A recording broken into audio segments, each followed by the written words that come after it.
you the whole history. Here we go. Exciting. The temple synagogue tour.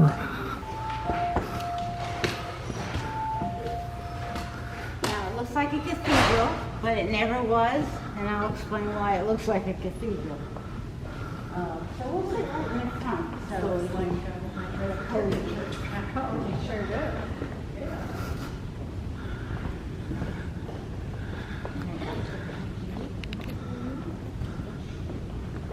I'm Miss Lenny, and my husband and I moved here in 2003 and became members of this temple pretty much immediately. It has a beautiful, wonderful history, so I want to tell you about it. But first of all, let me just explain that the reason it looks like a cathedral, in 1876, they were searching for, the congregants were searching for an architect.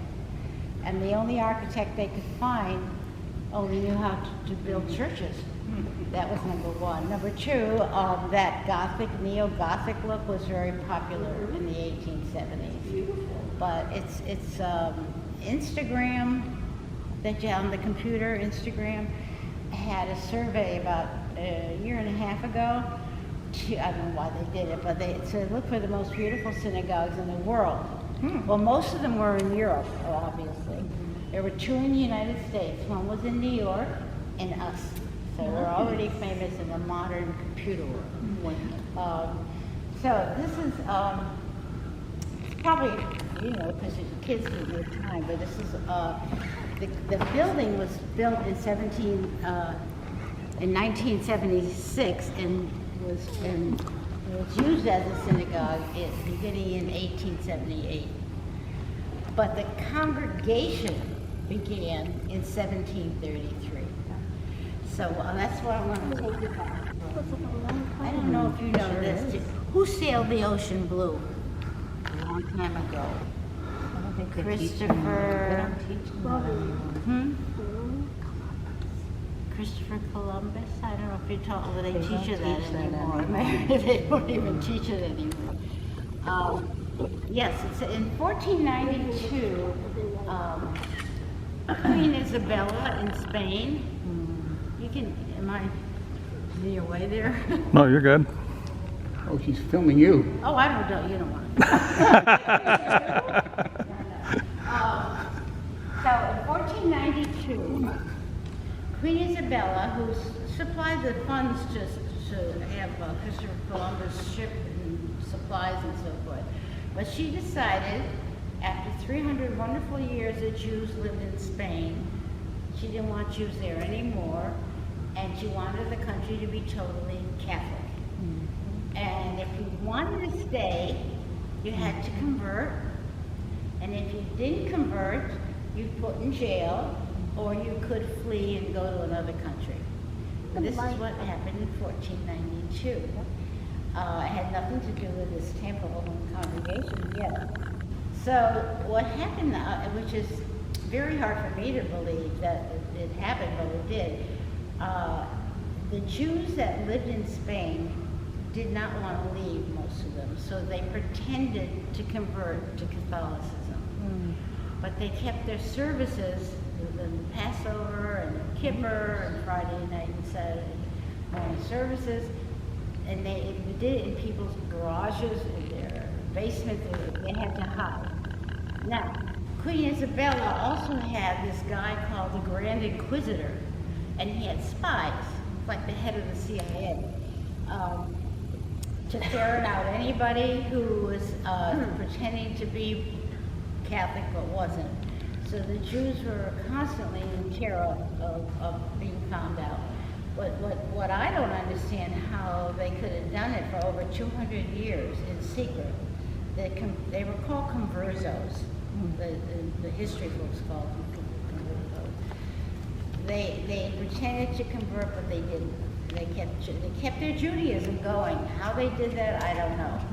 So now I'm going to bring you up to date in the year.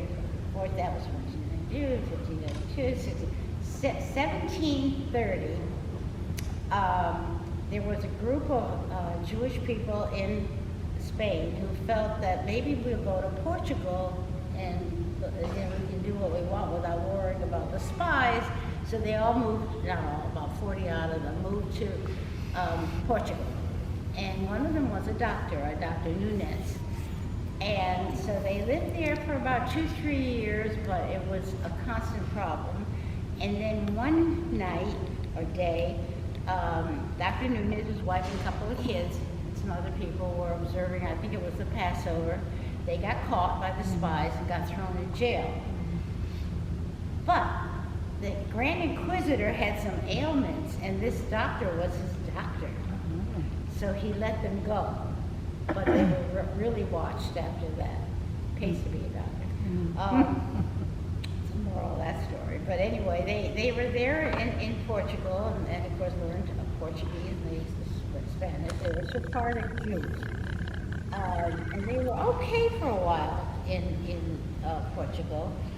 But when this happened, when they were caught and not let go, the Dr. Nunez, who was wealthy, well-educated, and kind of in contact with people, so other than people in Portugal, he knew that there was an Orthodox Sephardic synagogue in London called Bevis Marks, which, by the way, is still there.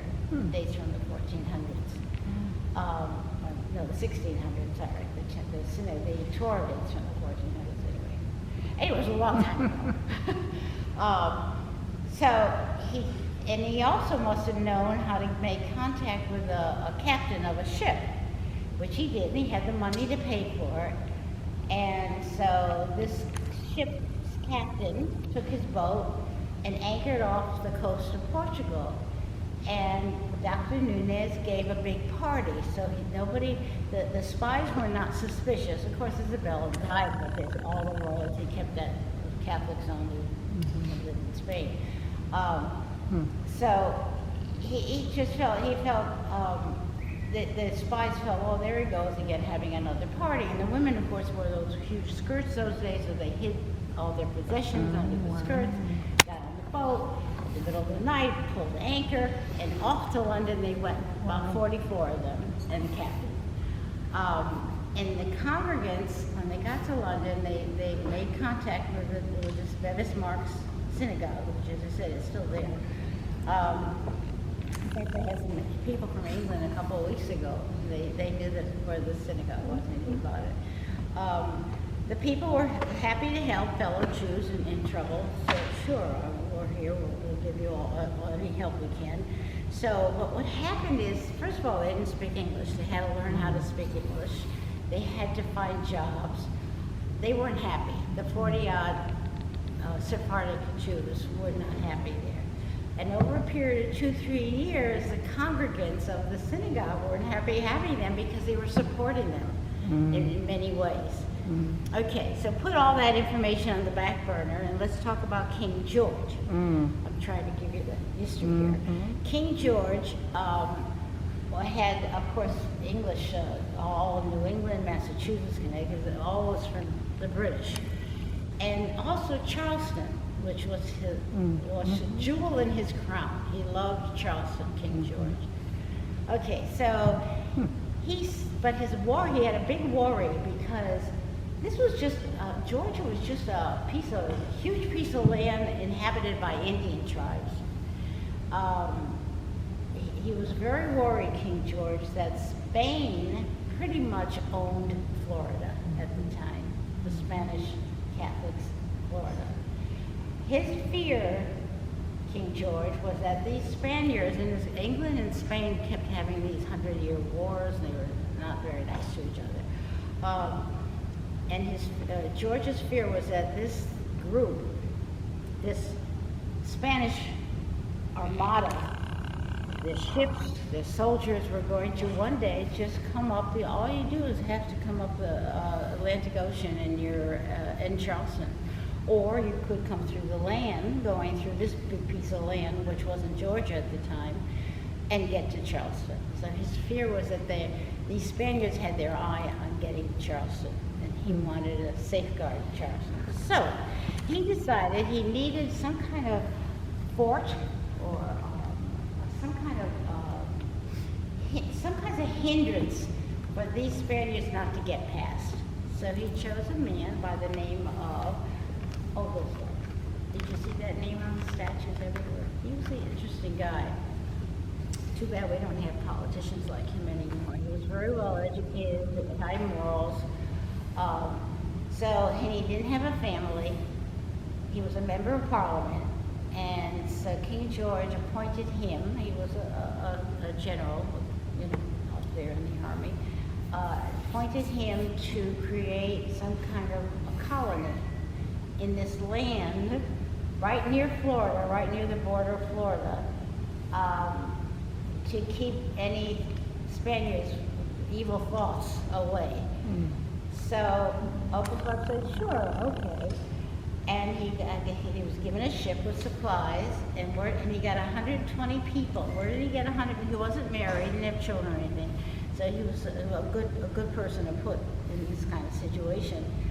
And so he decided to use, they had debtors' prisons in those days. Even if you owed $10, $5, they threw you in prison.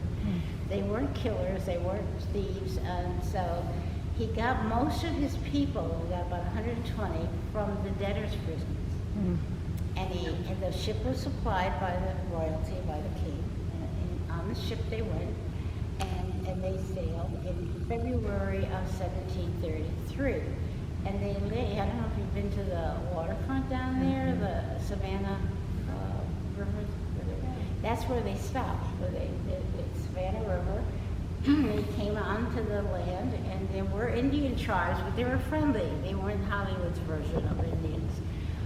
In fact, Oglethorpe was so smart, he quickly learned the languages of most of the tribes, especially the Yamaha.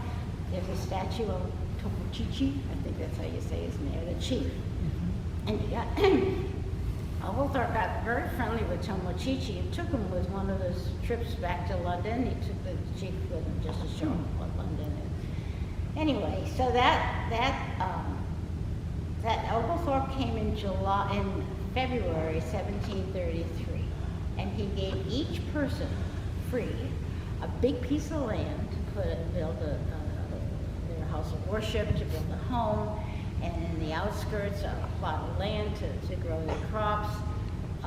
So in all those squares that you see now in Savannah, he did that. Those are from 1733. He must have had a background in architecture, because you'll see upstairs they have a photo of a map that he had of where everything was very organized.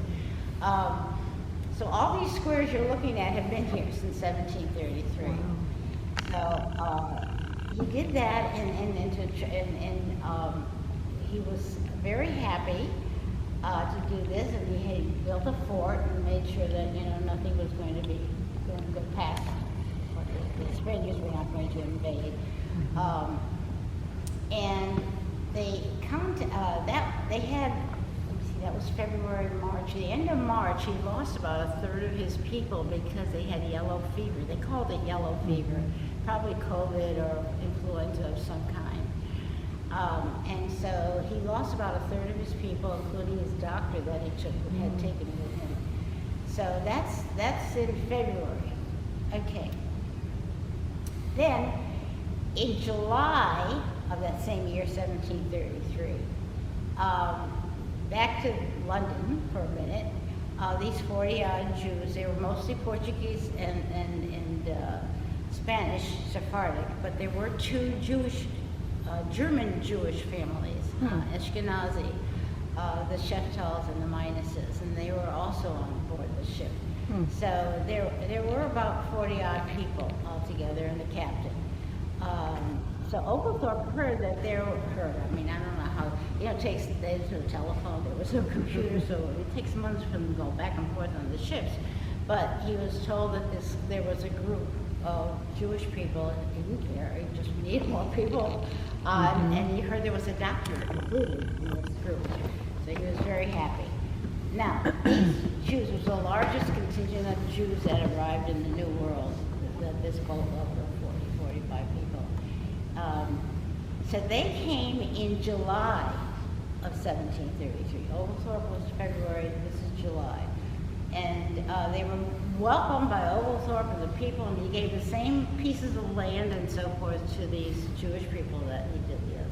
So everybody was happy. But now that's his summers, July, August, November, a ship came in from King George. He wasn't on the ship, but his royalty people, and with a whole bunch of orders from the king for Oglethorpe to follow. And one of the orders was, make sure no Jews settle here. Oh, wow.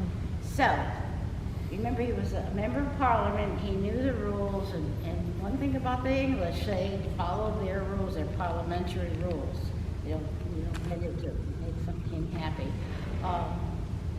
So he said, he wrote him back. I mean, this takes a couple of months back and forth, but he wrote back, and these people took that information to George. He said, sorry, King George, too late. You see that? How many what?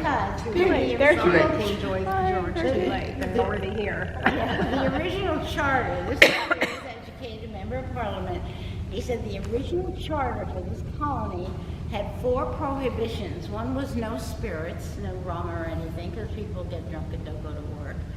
Another was, and he was way ahead of his time, no slavery, which of course didn't happen. Slavers. And no Catholics, because he didn't want the Spaniards here. And let me see, oh, no lawyers, and that was the other one. No lawyers. No lawyers. Are you a lawyer? No. No. Oh, I know one. How come? I'm no lawyer. But anyway, he wanted people to settle their own disputes. Okay, so, you know, he was a member of parliament, you know what lawyers could do, not do. So, he said, so he really, whatever he wrote to King George was really too late. These were the 4 original prohibitions on the charter, and it says nothing about no Jews. So the Jews stayed. So, given the history of Jews, anyway, they've been kicked out of practically every country since Babylonian times, before biblical times even. So, but they've somehow survived and still here. So that's what happened. That's just Oglethorpe was, as I said, he was an amazing guy. He was well educated and all the squares and as I said initially, it's too bad we don't have more politicians like him today. So that's how this congregation started. When we say we're the 3rd oldest congregation in the United States. The oldest one is in Mikve Israel. It's in New York City. Second oldest, which is only a couple of years difference, is Toro in Rhode Island. Toro, and both of those are still Sephardic and Orthodox. And we are the 3rd. And we are no longer Orthodox. They didn't have anything called Reform or Conservative. They just had Orthodox. But in 1910, because of the influence of the German Jews redoing the services and so forth, they became Reformed. And so this is Reform.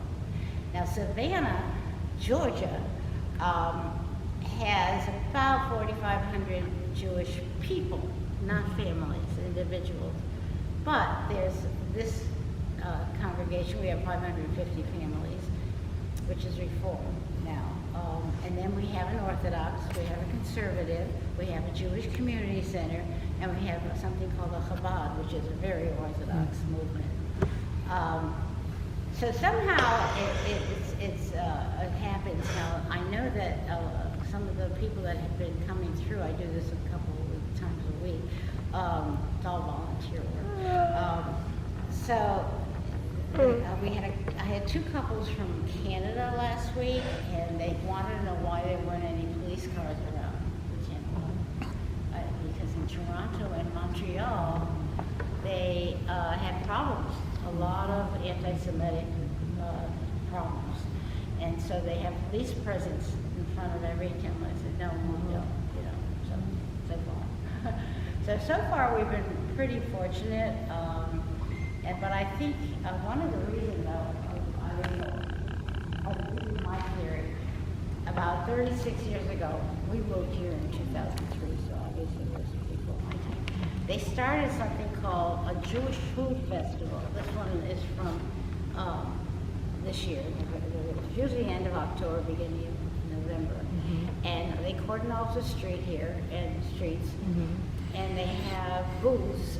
Some of it sells Hanukkah stuff.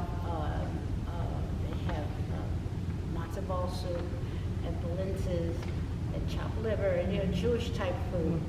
And it is extremely well attended. It's at 11 o'clock on a Sunday, so the minute the church is let out, it is mobbed. So this year we thought, well, with all the stuff that's going on in Israel and so forth, it was more people than ever. Because and they wanted. and again, they didn't have a police presence, nothing overwhelming, but they did have a police presence there. But nothing happened. And then I'll also tell you how proud this congregation is of what they do. Let me see. In 2008, they celebrated their 275th anniversary of being a congregation, and it was very well attended. They printed a bunch of stuff. It was very interesting. And we were standing in the back there. It's all new to us. I mean, it looked like that's exciting. And they had some people on the altar of Bima, and they wanted to introduce some people that were way in the back, which was where we were standing, but they didn't meet us. The two families that came over on that boat were two German families, the Sheftel's and the Minuses, the Ashkenazi Jews. And so while they were creating this celebration, a couple of the congregants here said, well, maybe there's some leftover family descendants of them. And they found them. There were lots of Sheftals and there were lots of Minuses. And they invited them to come. They weren't Jewish anymore because they had intermarried through the years. But when he said, the rabbi said, I want you to meet the Sheftals and Minuses, and they came up here and they said they know everything about their history and how exciting for them that they have their great-great-great-great-grandparents stopped in the same place that you people, when you go down the river street, where the Savannah River is, that's where the boat came. And that's where their great-great-great-great-grandparents. So it was kind of exciting to have that. So every year we come to do it. We have one in 2024, another one in 2018. So you can tell we're pretty proud. Now, what I want is, there's a recording. It's only about 6-7 minutes, and after we listen to that, we'll go up to upstairs. But before we do that, I wanted to see if you have any questions. I don't. You can take pictures, obviously. Thank you. Yeah, and these plaques on both walls are in memoriam. So congregants whose family members have died, if they want to, they don't have to. They put a little plaque up with the person's name and the date that they died. And also, the bulbs that are lit, not too many today. Those people apparently died this day, not the month, but the day of the month. Not the, yeah. So July